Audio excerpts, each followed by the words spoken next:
geldin.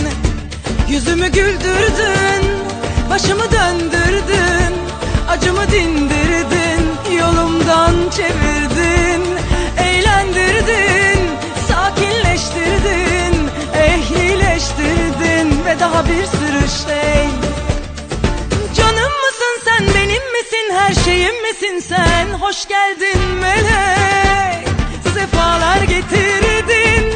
Ya gelmeseydin, yetişemeseydin, beni bulamasaydın ne yapardım? Yarım kalırdım melek.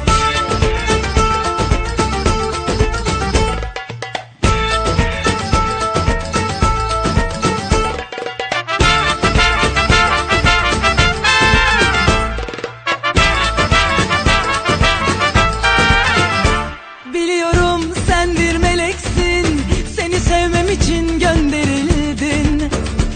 Biliyorum sen bir meleksin, son demlerimde çıka geldin.